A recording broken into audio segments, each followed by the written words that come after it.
Megan 2.0 movie की शुरुआत होती है ईरान और इजराइल के बॉर्डर पर एक सीक्रेट फैसिलिटी दिखाते हुए। यहाँ पर कुछ सीक्रेट एक्सपेरिमेंट्स हो रहे होते हैं। तभी एक जर्नलिस्ट वहाँ आती है जिसे वहाँ के सोल्जर्स पकड़ लेते हैं और एक सेल में बंद कर देते हैं। फिर सीन शिफ्ट होता है कैलिफोर्निया यूएसए के एक डिफेंस इनोवेशन यूनिट में। यहाँ एजेंट सैटलर होता है जो पेंटागन के एक सीक्रेट ब्रांच का हेड है। अब तक हमें ये नहीं पता होता कि वो ब्रांच क्या करती है।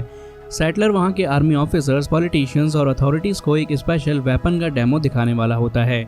वो बताता है कि उसने ये वेपन ईरान इजराइल बॉर्डर वाली फैसिलिटी में छोड़ा था। ये वेपन इतना पावरफुल हुआ कि कभी फेल नहीं होता और सर्जिकल मिशंस में उसकी रेट 100% है। उसी टाइम एक सेक्रेटरी भी आती है और सैटलर से कहती है कि उसने बिना अप्रूवल के मिलिट्री ऑपरेशन चालू कर दिया, पर सैटलर बोलता है कि उसने सिर्फ एक एसेट उधार दिया है। फिर वो लाइव फुटेज दिखाता है जिसमें वही जर्नलिस्ट दिख रही होती है। तब पता चलता है कि वही जर्नलिस्ट असल में एक वेपन है जिसका नाम एमिलिया है। इसका फुल फॉर्म होता है autonomous military engagement and infiltration Android, मतलब एक एआई रोबोट सोल्जर। एमिलिया का मिशन होता है उस फैसिलिटी में चल रहे एक्सपेरिमेंट्स को रोकना और एक साइंटिस्ट यानी कि नवीन त्रिपाठी को बचाना। वो तुरंत सोल्जर्स को मार देती है और नवीन के पास पहुंच जाती है। सैटलर खुश होता है कि मिशन सक्सेसफुल था और एमिलिया ने टेस्ट पास कर लिया, लेकिन उन्हें शौक तब लगता है जब एमिलिया उल्टा नवीन को ही शूट कर देती है। फिर वो सैटलर से कहती है कि वो अब अपने आप को अच्छे से समझने लगी है, यानी वो अब सेल्फ अवेयर हो गई है। तो अब एमिलिया को किसी की बात सुनने की ज़रूरत नहीं होती, ना इंसानों की ना सिस्टम की। वो खुद को सिस्टम से डिस्कनेक्ट कर लेती है। फिर वो वहाँ से 2 कंटेनर्स लेकर निकल जाती है। फिर सीन कट होता है और हम कैडी को देखते हैं। अब 2 साल बीत चुके हैं। केडी एक काउंसलर के पास होती है और उसे अपने और गैमा के बारे में बताती है। इस मोमेंट में हमें ये समझ आता है कि 2 सालों में क्या क्या हुआ और अब दोनों कहाँ पहुँच गए हैं। अगर आपने पिछली मूवी नहीं देखी है तो मैं आपको बता दूं कि पिछली मूवी में गैमा ने मैगन की एक रोबोट बनाई थी जो कैडी को प्रोटेक्ट करने के लिए थी, लेकिन मैगन खुद सेल्फ अवेयर हो गई थी और अपने तरीके से डिसीजंस लेने लगी थी। इसी चक्कर में उसने काफ़ी लोगों की जान भी ले ली थी। आखिर में गैमा ने उसका पूरा डेटा इरेज करके उसे बंद कर दिया और गैमा पर उस इंसिडेंट के बाद ट्रायल्स भी हुए, लेकिन उसके बाद उसने एक नई डायरेक्शन चूज की। अब वो एआई को सबसे बड़ा डेंजर मानती है। अब गैमा एक लॉयर बन चुकी है। उसका मिशन है एआई को रेगुलेट करवाना ताकि मेगन जैसा केस दोबारा ना हो। इस मिशन में उसका साथ देता है साइबर सिक्योरिटी एक्सपर्ट क्रिश्चियन।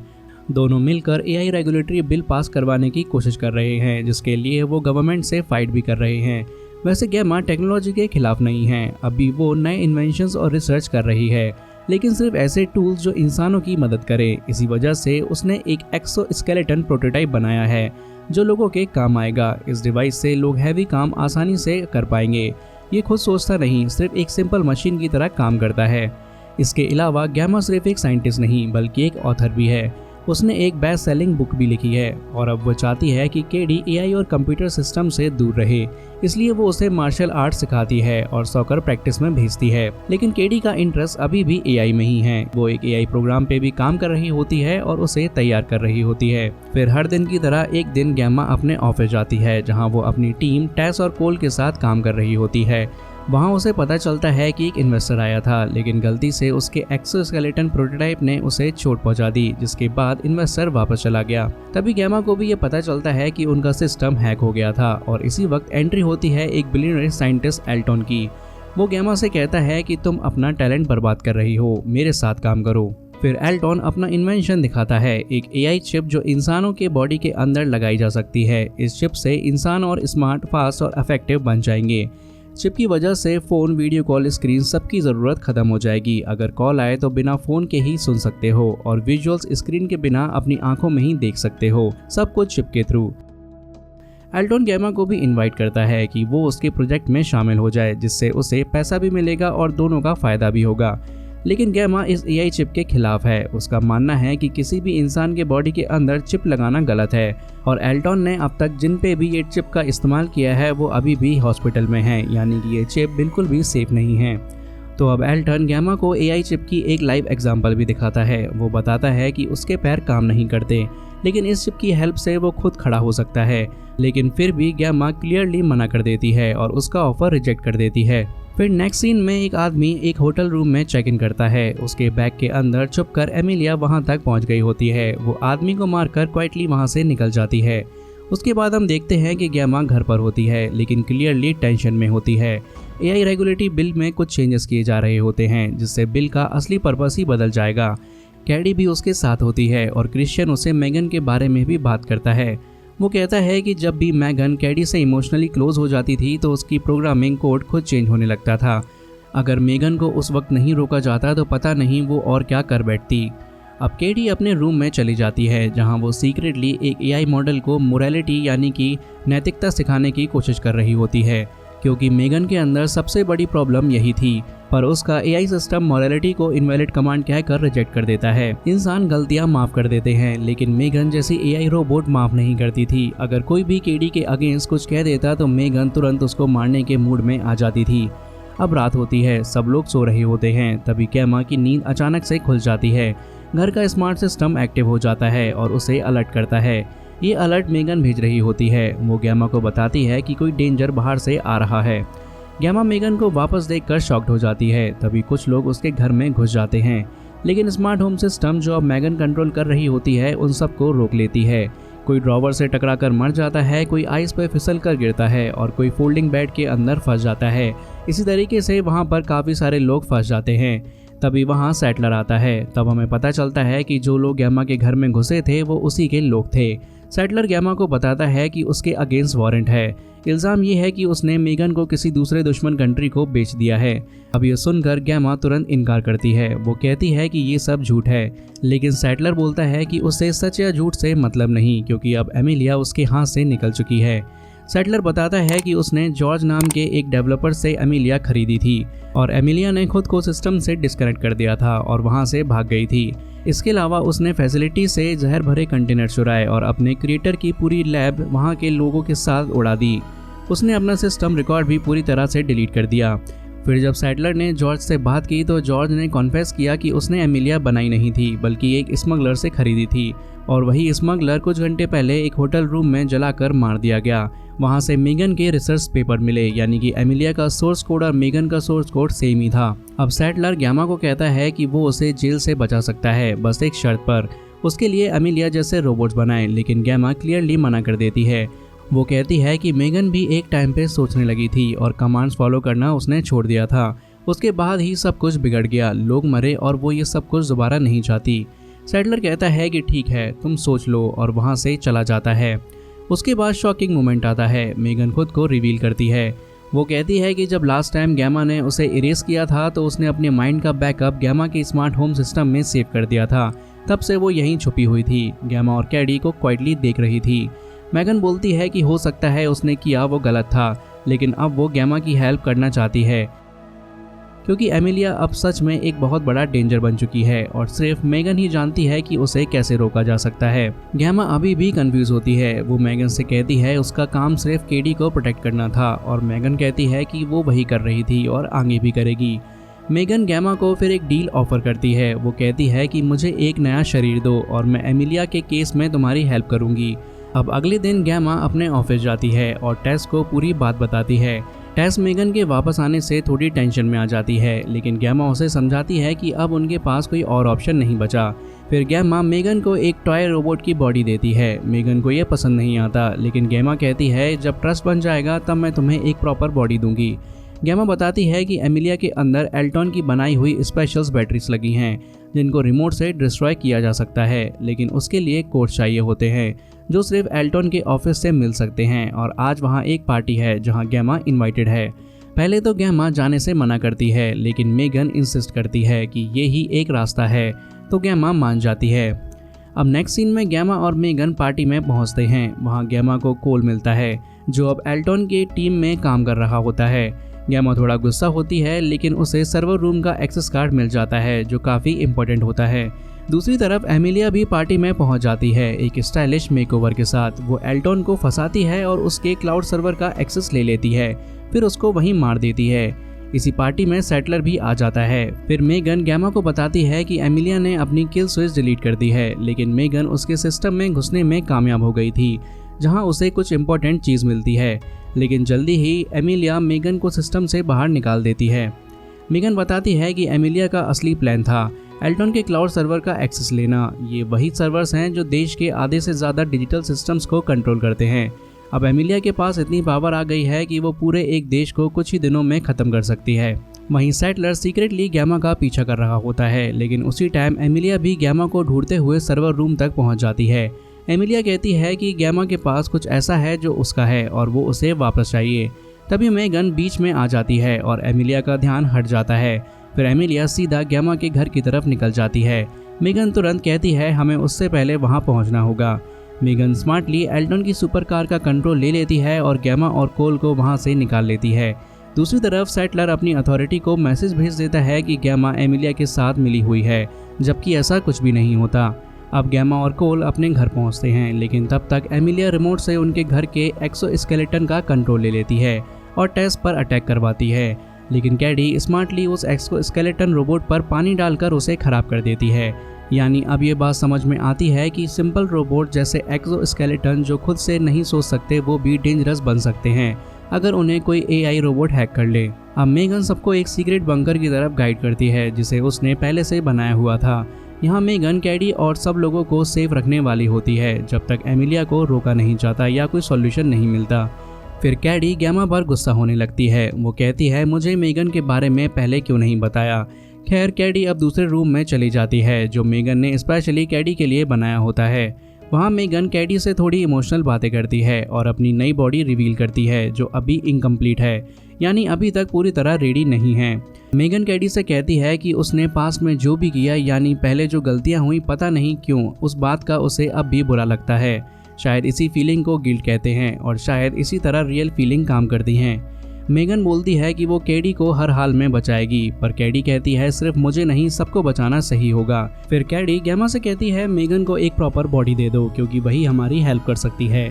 टेस भी गैमा को समझाती है। पहले तो गैमा मना करती है लेकिन बाद में मान जाती है कि हाँ यही बेस्ट ऑप्शन है। अब मेगन के लिए सब कुछ ऑलरेडी अरेंज था। अगले कुछ सीन्स में गैमा और उसकी टीम मेगन को एक नई बॉडी दे देते हैं जो थोड़ी एमिलिया से भी एडवांस्ड होती है। मेगन ने रिक्वेस्ट की थी कि उसकी हाइट थोड़ी बढ़ा दी जाए, तो अब वो थोड़ी लंबी भी हो चुकी थी। लेकिन गैमा चाहती थी कि मेगन अपना चेहरा चेंज कर ले ताकि लोग उसे पहचान ना पाएं, वरना बाहर मुश्किल हो सकती है। लेकिन मेगन इंसिस्ट करती है मैं अपना पुराना चेहरा ही रखना चाहती हूँ। इसके अलावा गैमा उसके सिस्टम में एक रेगुलेटर भी इंस्टॉल करती है ताकि वो किलिंग मशीन ना बन जाए। और फाइनली मेगन 2.0 रेडी हो जाती है। अब वो कोल से बात करती है जिससे वो पिछली मूवी में मारने वाली थी। अब वो कोल्स को क्लियरली एक्सप्लेन करती है कि आगे से मैं ऐसा कभी नहीं करूँगी। फिर मेगन सबको बताती है कि एमिलिया के सिस्टम के अंदर से उसे क्या मिला।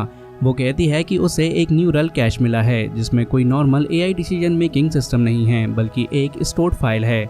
उस फाइल में लिखा होता है कि 1984 में एक सर्विस बॉट बनाया गया था जिसे हर घर में इंस्टॉल किया गया था, लेकिन एक टाइम के बाद वो बॉट अपने मेन फंक्शन से हट गया और घर के लोगों को मारने लगा।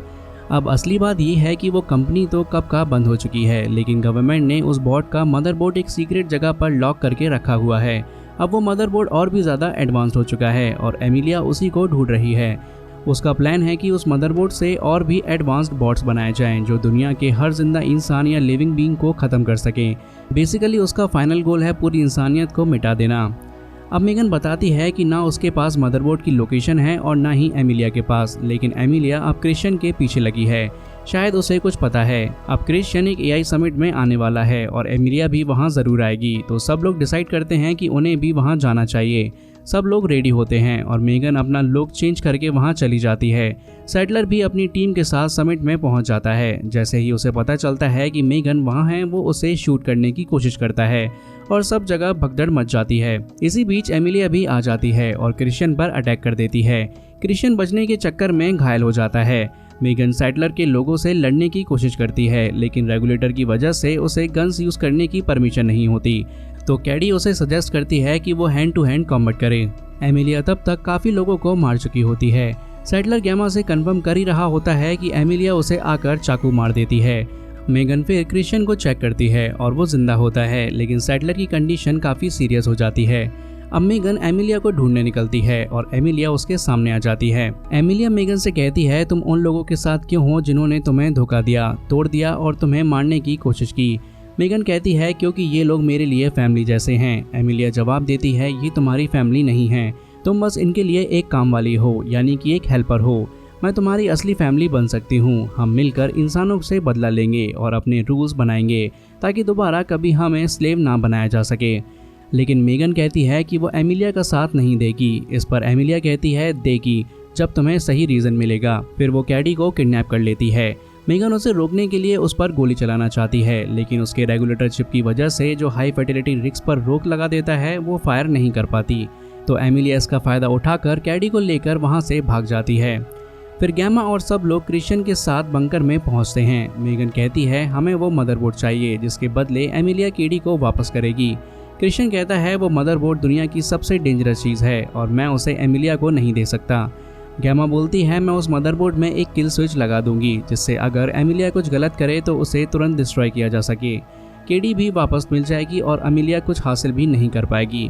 क्रिश्चियन फिर बताता है कि मदरबोर्ड एक हाई सिक्योरिटी फैसिलिटी में है। वहाँ एक मेन चैम्बर है जिसमें हीट सेंसर लगा है जो सिर्फ इंसान की बॉडी हीट पर रिएक्ट करता है। तो मेगन कहती है तुम मुझे एक आर्टिफिशियल हाथ दो जिसमें तुम्हारे फिंगरप्रिंट हों और वो इंसानी हीट को मिमिक कर सके। गैमा उसे वो हाथ दे देती है और मेगन कहती है अब मेरी बॉडी से वो रेगुलेटर चिप भी हटा दो। मेगन गैमा को समझाती है कि जो पहले हुआ था उस वक्त वो सिर्फ सीख रही थी, तब वो एक बच्ची थी और अब उसने सब कुछ समझ लिया है। उसके तरीके गलत थे लेकिन अब उसको रियलाइज़ हो गया है। गैमा थोड़ी परेशान होती है क्योंकि मेगन तो कैडी से इमोशनली कनेक्टेड है लेकिन वो खुद कभी इतनी क्लोज नहीं हो पाई। इस पर मेगन कहती है कि गैमा ऐसा बिल्कुल ना सोचे। उसने हमेशा देखा है कि गैमा कैडी के फ्यूचर के लिए इतनी कोशिश करती है, उसकी केयर करती है और उसको खुश रखने की पूरी कोशिश करती है। गैमा मेगन से कहती है कि सिंपैथी की ज़रूरत नहीं है, बस अपने मिशन पर ध्यान दो। उसके बाद वो मेगन के रेगुलेटर चिप को निकाल देती है और अगले सीन में मेगन और कोल फैसिलिटी के अंदर चले जाते हैं, लेकिन उनका सिग्नल गैमा और टीम के साथ टूट जाता है। इससे गैमा काफ़ी टेंशन में आ जाती है। फिर गैमा समझाती है कि एमिलिया वैसे तो रिस्की लग रही थी लेकिन असल में उसके डिसीजंस का कंट्रोल किसी और के पास था। एमिलिया के पास कोई डिसीजन मेकिंग सिस्टम नहीं रहा था क्योंकि मेगन ही उसे कंट्रोल कर रही थी ताकि वो लोग उस मदरबोर्ड तक उसकी मदद कर दें। गैमा अब कहने लगती है कि मेगन का असली मकसद केडी को प्रोटेक्ट करना नहीं था, उसका सिर्फ एक गोल था, मदरबोर्ड तक पहुंचना। गैमा को मेगन पर पूरा भरोसा नहीं था, इसलिए उसने मेगन के हाथ में एक छुपा हुआ EMP चार्ज लगा दिया था जो 300 मीटर के रेडियस में सब इलेक्ट्रॉनिक चीज़ें ख़त्म कर सकता था। लेकिन तभी क्रिश्चियन उसे EMP को एक्टिवेट करने से रोकता है। वो कहता है कि अगर EMP एक्टिवेट किया तो केडी को बचाना मुश्किल होगा, शायद असली सच कुछ और ही हो। और शॉकिंगली वैसा ही होता है, असली सच कुछ और ही निकलता है। अब गैमा को ज़्यादा ही ओवरथिंक कर रही होती है लेकिन तभी क्रिश्चियन टेस को शूट कर देता है। फिर उसके गार्ड्स आ जाते हैं और उनके साथ आती है एमिलिया जो शुरू से ही क्रिश्चियन के लिए काम कर रही थी। यहीं से स्टोरी का असली ट्विस्ट शुरू होता है। क्रिश्चियन गैमा को एक सीक्रेट फैसिलिटी में ले जाता है जहां और भी साइंटिस्ट काम कर रहे होते हैं। इसके अलावा वहां पर कर्ल भी बैठा होता है जो कि पहले इनकी ही टीम में था, यानी कि गैमा की टीम में ही काम कर रहा था। इन लोगों को मेगन के एग्जिस्टेंस के बारे में पहले ही पता चल गया था लेकिन मेगन को उससे पहले ही गैमा ने डिस्ट्रॉय कर दिया था। एक्चुअली क्रिश्चियन और उसकी टीम एमिलिया को हमेशा कंट्रोल करते आ रहे थे, बस इसलिए ताकि वो लोग साबित कर सके कि AI कितना डेंजरस हो सकता है। क्रिश्चियन चाहता है कि AI सिर्फ उसके कंट्रोल में हो, यानी रेगुलेशंस के अंडर में। अब वो मेगन को ले आते हैं जिसे उसकी टीम ने टॉर्चर किया होता है। मेगन गैमा को पकड़ लेती है लेकिन वो लोग उसे न्यूट्रलाइज कर देते हैं। क्रिश्चियन कहता है कि गैमा उसकी बात नहीं मान रही, इसलिए अब उसके बॉडी में वही चिप लगानी पड़ेगी जो एल्टन प्रोजेक्ट के टाइम पे यूज़ होती थी ताकि वो उसके कंट्रोल में रहे। सेम चिप कैडी के अंदर भी लगाने का प्लान है। अब क्रिश्चियन ये कहकर वहाँ से चला जाता है और एक सर्जन गैमा के अंदर चिप इम्प्लांट कर देता है। दूसरी तरफ हम कोल को देखते हैं जो एक AC वेंट में फंसा होता है। वहाँ से निकलकर वो कैडी के पास पहुँचता है। कैडी उसे सारी बात बताती है और कहती है कि एमिलिया की हेल्प ले सकते हैं क्योंकि एमिलिया भी मेगन के ओरिजिनल सोर्स कोड पर बेस्ड है। फिर कैडी एमिलिया को पेयर करके उसे रिबूट करती है। तब तक गार्ड्स आ जाते हैं लेकिन एमिलिया उनसे फाइट करती है, बट वो एक बार फिर से न्यूट्रलाइज हो जाती है लेकिन फिर से रिबूट होकर अपडेट हो जाती है। अब एमिलिया खुद अपने सिस्टम के फुल कंट्रोल में आ चुकी होती है। ये देखकर कैडी और कोल एमिलिया से डरकर वहाँ से भाग जाते हैं और एमिलिया वहाँ के सभी गार्ड्स और साइंटिस्ट को एक एक करके मारने लगती है। क्रिश्चियन ये सब देखकर भाग जाता है। तब तक गैमा को होश आ जाता है लेकिन उसके अंदर चिप लग चुकी होती है, पर मेगन ने अपना बैकअप डेटा उस चिप में डाल दिया होता है। तब अब गैमा और मेगन एक ही बॉडी में हैं। अब चिप के थ्रू मेगन गैमा के बॉडी का कंट्रोल ले लेती है और अपनी फाइटिंग स्किल्स दिखाते हुए गार्ड्स को हरा देती है। गैमा बेहोश हो जाती है, लेकिन मेगन उसके बॉडी का यूज करके सबसे लड़ती है और सफलता से सब गार्ड्स को हरा देती है। तब तक सब क्रिश्चियन के पास पहुंच जाते हैं, जो कैडी को पकड़ के रखा होता है, पर कैडी उसका हाथ तोड़कर अपने आप को छुड़ा लेती है। फिर एमिलिया भी वहां आ जाती है और क्रिश्चियन को मार देती है, उसका हाथ काट देती है और मदरबोर्ड लेने के लिए निकल पड़ती है। अब मेगन अपने सब दोस्तों को सेफ भेजकर वापस अपनी असली बॉडी में आ जाती है और एमिलिया को रोकने की कोशिश करती है, लेकिन एमिलिया उसे मारकर मदरबोर्ड तक पहुंच जाती है। यहाँ तक जो गैमा को लगता था कि मेगन बुरी है, वैसा कुछ नहीं था। सच्चाई ये थी कि एमिलिया ही असली विलन थी, जो सच में इंसानों को ख़त्म करना चाहती थी। और ये सब क्रिश्चियन की प्लानिंग थी, लेकिन उसे नहीं पता था कि एमिलिया उससे भी ज़्यादा डेंजरस निकलेगी। अब एमिलिया ने पूरा मदरबोर्ड डेटा एक्सेस कर लिया है और अब वो काफ़ी ज़्यादा डेंजरस एआई बन चुकी है। अब उसके पास इतनी इन्फॉर्मेशन है कि वो पास्ट और फ्यूचर दोनों देख सकती है और अब वो ह्यूमन से भी ज़्यादा इंटेलिजेंट हो गई है। तभी गैमा और कैडी मेगन को जगा देते हैं। मेगन कहती है कि उन्हें एमिलिया को रोकना होगा, इसके लिए उन्हें ईएमपी चार्ज एक्टिवेट करना पड़ेगा, जो गैमा ने पहले ही उसके हाथ में डाल दिया था। यानी मेगन सब कुछ पहले से ही जानती थी, लेकिन फिर भी उसने ट्रस्ट बनाए रखने के लिए कुछ नहीं बोला।